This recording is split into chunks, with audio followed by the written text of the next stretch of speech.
All right, ready to dive in. Today we're tackling Robert Anton Wilson's The Semantics of Good and Evil. Oh, yeah. This one really gets you thinking about, well, thinking itself and those big ideas of good and evil. For sure, it challenges a lot of assumptions. And he kicks it off with, get this, a parable by Lawrence Lavadie about a king who just goes around kicking people. It sounds crazy, right? But that's Wilson's style. It's like he's using this absurd scenario to show how easily we can accept systems, like even if they're based on something as ridiculous as kicking. Totally. And it's not just the king, right? The parable goes on, and even when there's supposed democracy, the kicking continues. Exactly. Only now it's tied to wealth instead of just like royal whim. Yeah.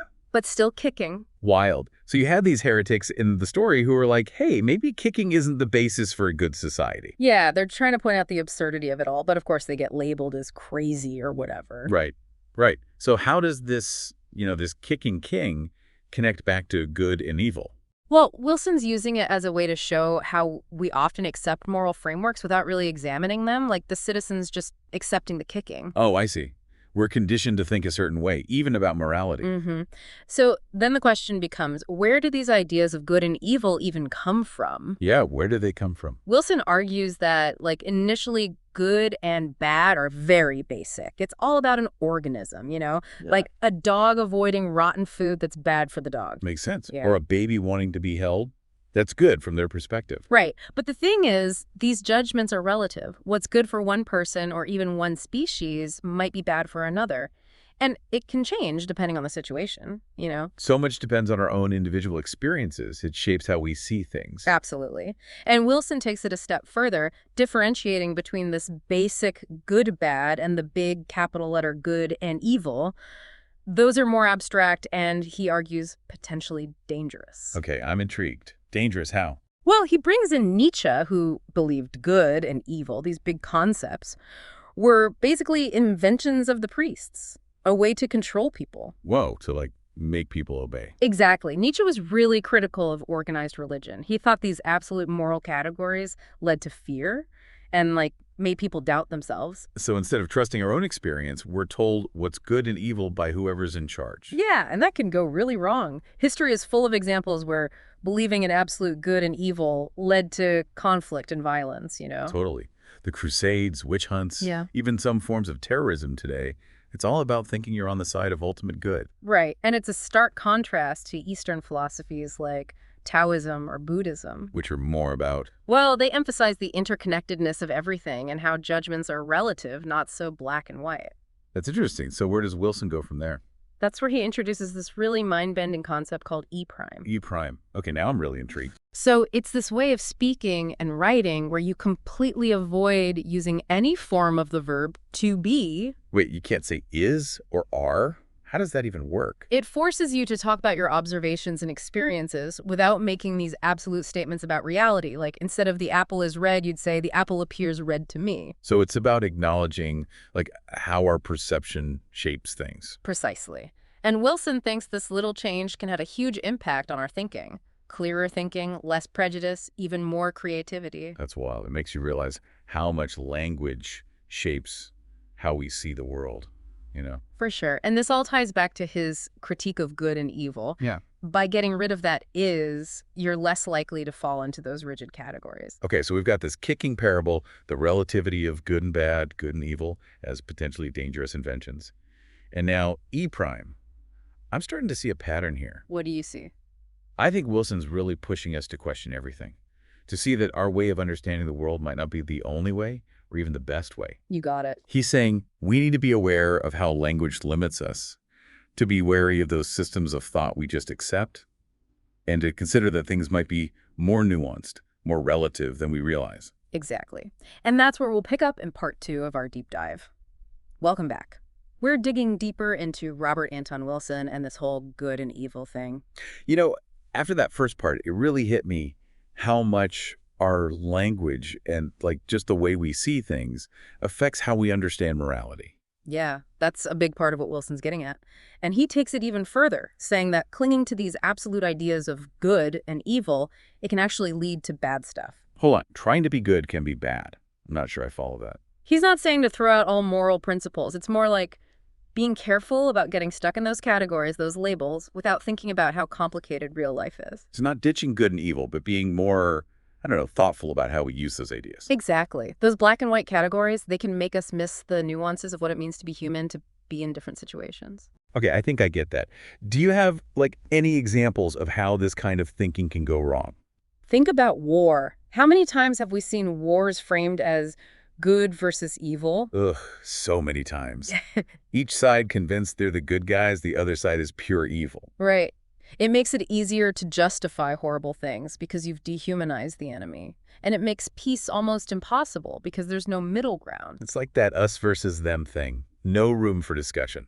And here's where Wilson gets really interesting. He says we don't actually need those absolute ideas of good and evil to make moral decisions. So if it's not about good versus evil, then what? What's our moral compass then? He says to use our own experiences, empathy, our ability to think things through, look at the consequences of our actions, try to see things from different sides, and act in a way that minimizes harm, Makes sense. It's about being responsible, not just blindly following rules. Exactly. And being compassionate, taking each situation as it comes. It makes me think of that quote, be kind whenever possible. It is always possible. Like, that's the approach. Perfect example. Choosing kindness and understanding even when things are tough. Okay, but I bet some people would say, what about truly awful people?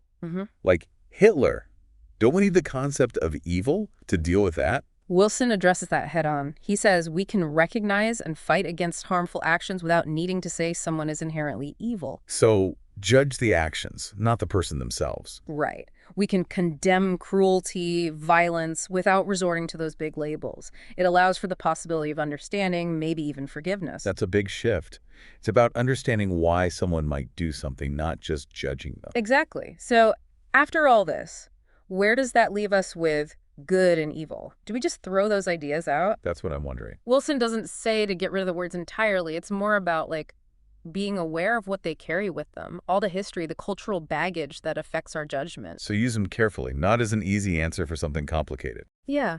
And remember, how we understand morality, it's always changing. What was considered good 100 years ago or even 10 years ago might be totally different now. He's basically saying to always be questioning, to be open to different ideas. And that's where language comes back in. Remember E prime. Wilson thinks that by changing how we speak, even just in our own heads, we can train ourselves to be more critical, less stuck in our beliefs. It's not just about words, it's about rewiring our brains. Totally. It's about seeing the world in a more fluid way, a more human way. And, well, that's a good place to stop for now. We'll get into the practical side of all this in the last part of our dive. Okay, so we've really gone deep on this good and evil thing with Robert Anton Wilson. Yeah, and how it's not as straightforward as we might think. It's more about language, perception, even power dynamics, all playing into these moral judgments we make. Absolutely. And how holding on to those strict categories, it can actually stop us from thinking clearly, from making the best choices. So it's not just about being a good person. It's about, a smarter way of thinking about morality. Exactly. Moving past simple good and bad toward a more nuanced, more compassionate view. Right. So after all that, how do we actually use this stuff in our lives? It can't just be some, heady philosophy, right? Yeah, it's the real challenge, isn't it? How to take these ideas and make them real. Right. What are the concrete actions? What do we actually do differently? Well, I think a big takeaway is, being humble. Realizing we don't have it all figured out, our view is limited, and we're always learning. So being okay with being wrong sometimes, knowing there's always more to learn, and other people might see things we don't. Exactly. That humbleness helps us be less rigid, less attached to our own beliefs. It can make us more empathetic too, right? More understanding of other people even if we disagree with them. Absolutely. Yeah. It's about realizing everyone's on their own path, shaped by their experiences. Even people who do bad things are still human. It's a good point. It's easy to judge, but remembering that humanity, it helps. Another thing we can do, instead of getting caught up in, is this good or evil, focus on the consequences of what we do. So less about the label, more about what impact are my actions actually having? Exactly. Are my choices going to cause harm or help things? That's where critical thinking comes in, really assessing the situation. Not just following rules blindly, but making choices that align with, what we believe in and making the world a better place. Yeah, exactly. And remember that E prime thing? Trying that out, even just in our thoughts, it can help. You mean not using is. So instead of that person is evil, it's more like their actions seem harmful. Yeah. It's subtle, but it shifts things away from judgment towards trying to understand. And it reminds us that how we see things, that's part of it too. This is all feeling super relevant right now with everything going on in the world. I agree. Things are changing so fast and everyone's got such strong opinions. It's easy to just get stuck in your own bubble. But if we can use what Wilson's talking about, the humility, the empathy, the critical thinking, it feels like we can navigate all this in a better way. Definitely. Recognizing we're all in this together, figuring out how to live together peacefully, even with our differences. This has been a wild ride. I think the biggest thing I'm taking away is it's less about finding the right answer about good and evil and more about just constantly questioning, learning, growing. It's a journey, right? Always trying to understand ourselves and the world better. Robert Anton Wilson, he really gave us a lot to think about. It might even change how you approach these big ideas. So until our next deep dive, keep questioning, keep exploring, and keep that mind open.